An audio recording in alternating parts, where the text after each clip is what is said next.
Salut les amis, j'espère que vous allez bien, c'est votre bon vieux Sunichin qui est là proposer, eh bien, oui, une review de WWE Raw, et forcément, eh bien, c'est un Raw assez spécial, puisque nous sommes à quelques jours, puisque vous le savez, la WWE va se prendre ses valises et en mettre dans la petite suitcase pour aller du côté de l'Arabie Saoudite, et je vous donne en mille, l'Arabie Saoudite, c'est pas à côté, mais en tout cas, la WWE voit des pépettes.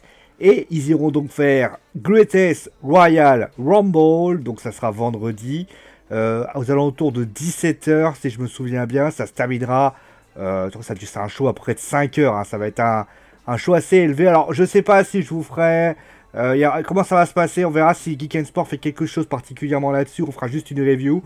Mais voilà un petit peu ce qui a été donné par rapport à ça. Mais, en tout cas, donc on va parler bien évidemment de ce Raw qui était assez spécial aussi parce que c'est la disparition de Bruno Sammartino. Donc Bruno Sammartino, pour ceux qui ne savent pas qui c'est un ancien une grande légende, hein, Hall of Famer de la WWE, après avoir longtemps refusé. Il a d'ailleurs le règne le plus long de tous les champions, c'est-à-dire que c'est lui, il a tenu la ceinture 7 ans, 8 mois et je ne sais plus combien de jours. C'est un monsieur qu'on respecte ou non. Et, bien évidemment, ça avait commencé comme ça, avec justement cette cérémonie, cette tradition qu'est la lutte professionnelle. Quand un lutteur, eh bien, nous quitte et qui avait partie de la compagnie en question, eh bien, elle, tout simplement, elle rend hommage, comme elle l'avait fait, puisqu'elle a rendu hommage par les fameux sons de clash. Je vais pas débattre sur ce qui se passe, parce que clairement, c'est hors catch. Moi, il y a juste un coup de gueule que je veux passer directement. C'est qu'à un moment donné, l'image que je vais vous montrer, alors je sais pas si je peux la figer. Ouais, bon, je pourrais pas vous la figer. Bah, regardez bien l'image. C'est bon? L'image, vous l'avez vue? Tout le monde est là. Enfin, tout le roster de Raw est là. Il y a une personne qui n'est pas là. C'est Brock Lesnar. C'est le seul qui est pas là. Et moi, à la limite... Avant, je m'en battais les couilles. Je m'en battais les couilles de savoir qu'il était là. Là, clairement, c'est un manque de respect. On voit clairement le mec qui s'en tape de ce qui était la lutte professionnelle. Il est là que pour le bifton. Et la WWE le suce à pleines dents. Le mec, il n'a pas daigné. Il aurait pu se trouver ici. Alors, peut-être qu'on va me dire, oui, mais parce que il arrivait après. Non! Bruno Sammartino, c'est pas n'importe qui. Le mec, il a osé ne pas apparaître. Et c'est pas le petit speech de Paul Heyman lors de la fameuse promo hommage qui changera quelque chose. Ce mec n'a aucun honneur. Il pense à lui et clairement, cela a été prouvé comme ça. Et je n'ai aucun respect pour ce genre de personne qui se fout éperdument de l'histoire. Le jour où Brock Lesnar s'en ira, et ça sera le plus tard possible, j'espère, on lui rendra hommage, et tout le monde sera là. Lui, il se devait de l'être. Lui, par rapport à Bruno Sammartino, c'est une merde. Le mec n'a rien fait à la lutte professionnelle aujourd'hui. Alors certes, il est très fort et tout ce que vous voulez. Pour moi, il m'a pas impressionné, j'étais très déçu de lui. Maintenant, on va parler bien évidemment, ça vous en doutez bien, de Brock Lesnar et du speech de Paul Heyman, parce que clairement, c'est pas Brock Lesnar. Alors, vous avez fait une... Alors, j'en parlerai plus tard, hein, mais il y avait une news sur le site, donc sur le blog Geek and Sport, qui expliquait donc les éléments, en fait, de son nouveau contrat. Clairement, Brock Lesnar, il n'aurait pas été là, ça n'aurait rien changé. Paul Heyman, il aurait parlé, Brock Lesnar n'aurait pas été là, ça n'aurait rien changé. Clairement, on a un mec qui était là sans être là. Parce que Paul Heyman a très bien parlé, j'ai bien aimé son speech où justement il explique que Brock Lesnar va lui mettre une tannée comme pas possible. Ça ok. Mais alors Brock Lesnar c'était une plante verte. Aucun charisme, aucune réalité. T'as des mecs qui chantent Roman. Le mec ça lui fait ni chaud ni froid. On avait l'impression qu'il s'en tapait. Et ça a l'image, voilà, de ce manque de respect vis-à-vis de Bruno Sammartino. C'est un mec qui s'en tapait. Il s'en tape d'être lutteur à la WWE. Alors peut-être parce que voilà, on lui a donné quelques dates de plus, il a un contrat, super, mais il s'en tape. Il sait qu'il ira à l'UFC lutter, combattre face à je ne sais pas qui, ça lui fait ni chaud ni froid. Le mec, il s'en bat les couilles. Et Roman, d'ailleurs, est celui qui a le plus rehaussé le truc, parce qu'il a dit 2 phrases, mais ces 2 phrases, elles suffisaient largement. Il a juste dit, si je me souviens bien, il dit, cette phrase très simple, il dit, je sais pas comment je vais revenir, mais je sais que je vais revenir avec le titre.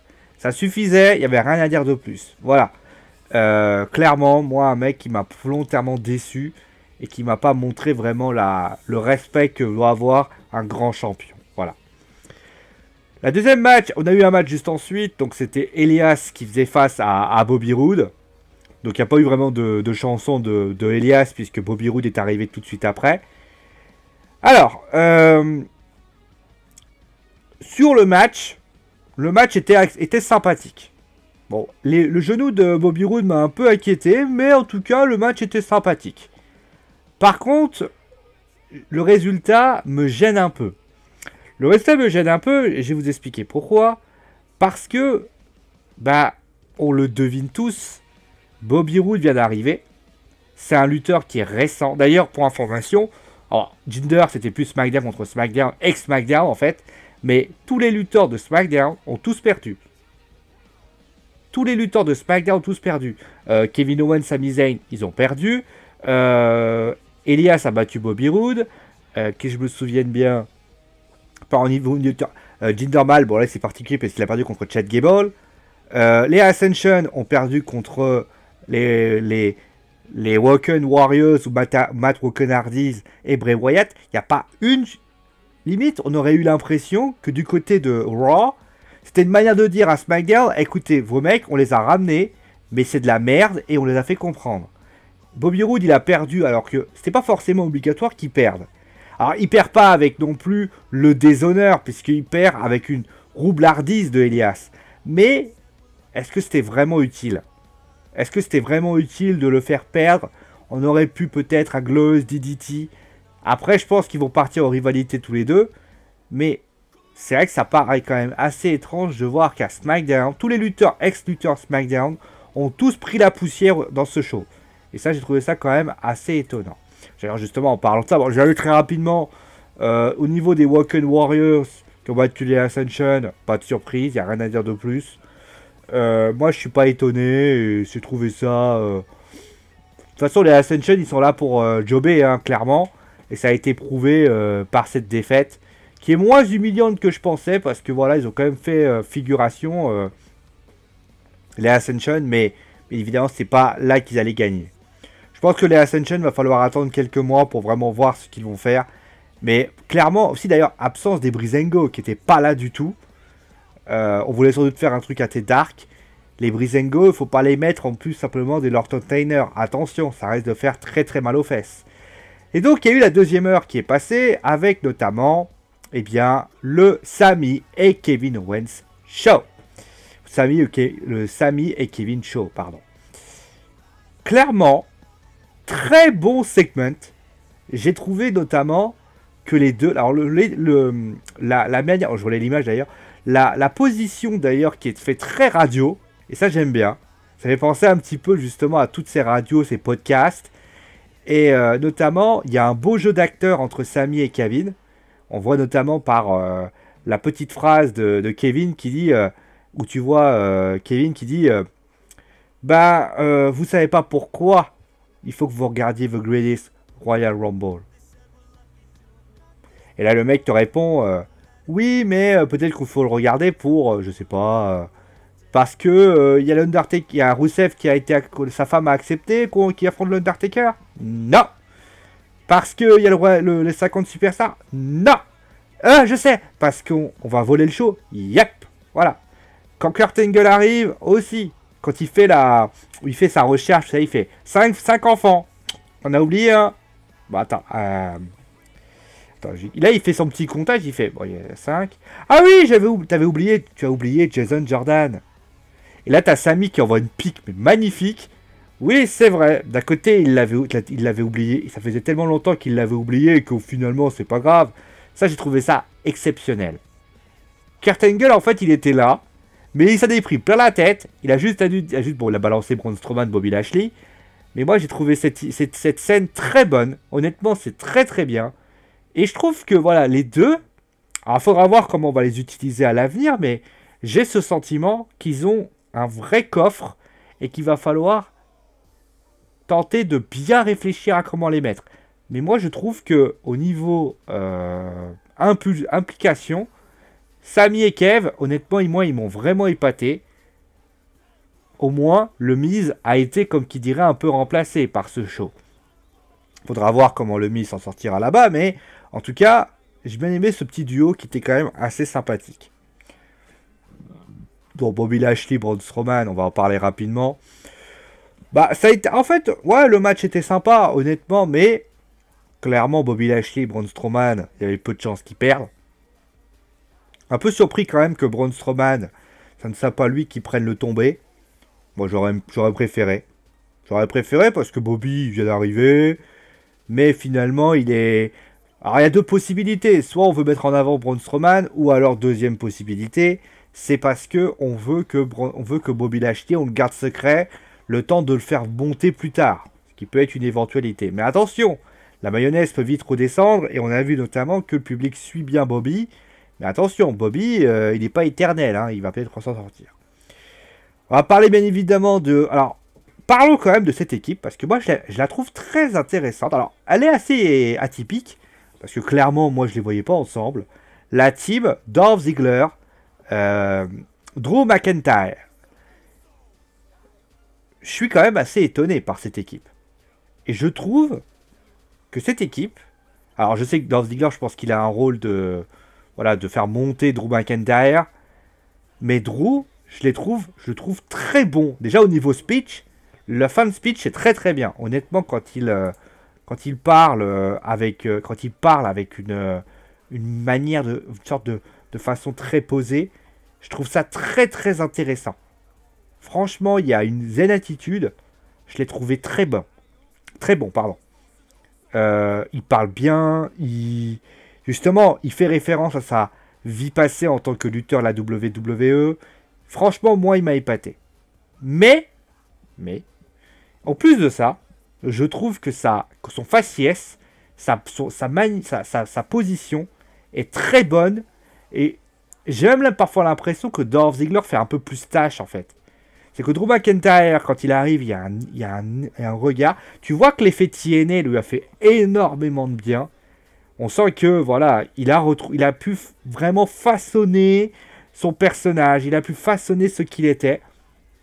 J'espère d'ailleurs que EC3 va faire équipe avec lui. Parce que je pense que EC3 et lui peuvent vraiment faire loin. Pensant EC3 et lui, il est plutôt à NXT.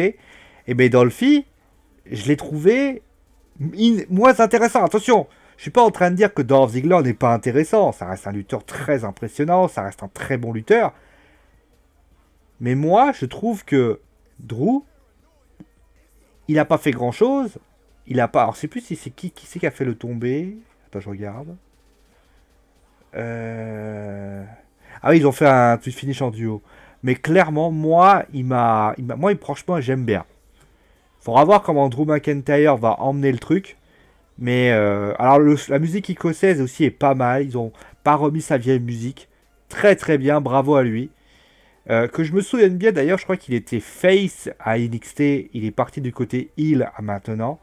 C'est une bonne nouvelle et c'est une bonne idée pour lui. En tout cas, moi j'attends de voir ce qui va se passer par la suite.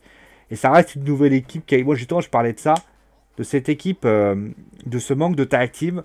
Je pense que du côté de Drew et Dolphy, ça va faire je pense qu'ils vont être les prochains à affronter les Woken Warriors parce que le The Bar ne va pas remporter les ceintures, sachant qu'ils sont à SmackDown. Et je trouve que ça peut faire pas mal. Mais après, on va en parler bien évidemment. Alors je vais parler justement de ça. Donc j'y suis. Les Woken Warriors, c'est très bien. Bray Wyatt, moi c'est intéressant. Mais il y a quand même un gros problème. C'est que là, ils vont se retrouver face à des équipes. Alors faut voir comment ça se passe, parce que je ne suivais pas la TNA. Est-ce qu'ils sont capables justement de moduler ça pour tout simplement faire de bonnes feuds? Et si la WWE leur autorise. Bon, ça, je sais pas. On va passer bien évidemment ensuite à Jinder. Alors je parlais justement, voilà, Jinder lui aussi qui perd. C'est assez étonnant quand même. Hein. Tous les lutteurs SmackDown, on va dire supposé Main Event, ou Mid-Carter, ou Main Event Mid-Carter, ont tous perdu. C'est étonnant. Et donc Chad Gable donc, qui bat Jinder bon, avec un roll-up. Hein. J'ai bien aimé le match. Honnêtement, Chad, il a... Alors c'est intéressant, c'est que Chad ne vient pas juste pour faire les American Alpha. Ça, j'ai trouvé ça très sympathique. Mais qu'on soit clair là-dessus, moi j'ai vraiment adoré le match entre Chad et Jinder. Je trouve que Jinder il commence un petit peu à retrouver. Il a de l'allant, hein, honnêtement, il met des bons coups et tout. Ça reste du bourrin parce que Jinder peut pas faire mieux. Mais je le trouve très intéressant. Et Chad, bah, il arrive à mettre en avant les autres. Hein. Ça c'est très très bien. Après, je trouve que voilà, Shelton aujourd'hui a fait son boulot. Maintenant il va falloir faire plus pour Chad. Chad là il est un petit peu plus libéré. Mais il va falloir qu'il prouve au fil du temps. Parce que le problème de Chad, c'est qu'on l'a vu. Chad, il avait fait une bonne première partie. Il avait fait plusieurs... Après, quand Jason Jordan est parti, il avait fait plusieurs bons matchs. Puis après, on lui devait donner Shelton. Et à ce moment-là, il était resté Sheltonien. Eh ben, il faut pas qu'il soit Sheltonien. Il faut qu'il soit Gablebien. Ouais. Chadien, en fait. Et ça, c'est très important. Très important. Il doit... modifier tout ça, mais en tout cas, moi, la victoire de Jinder contre Jinder, c'est pas mal. De toute façon, on pourra toujours le réimpacter du côté de American Alpha si jamais il y a un souci. Mais moi, de mon point de vue, j'adore, voilà, j'aime bien Chad, comment il a lutté. Ça fait vraiment le style. Et puis, si on peut avoir un Chad Gable contre Jason Jordan, un duel vraiment technico-technique, franchement, ça peut être pas mal. Et moi, je trouverais ça très intéressant. Voilà. Alors, juste à noter, voilà, on va parler maintenant, bien, de... Alors, j'ai parlé déjà du match entre Strowman, donc on va pas en reparler. Ouais, j'ai dit, ça va, le match est sympa. Le match, il reste classique. Ah bah, il y a plein eu tag team en 3ème heure, d'ailleurs. Hein. Très intéressant, mais rien d'exceptionnel. Voilà, à part, j'ai dit, le tombé de Strowman à la place de Lashley. Je trouvais ça étonnant.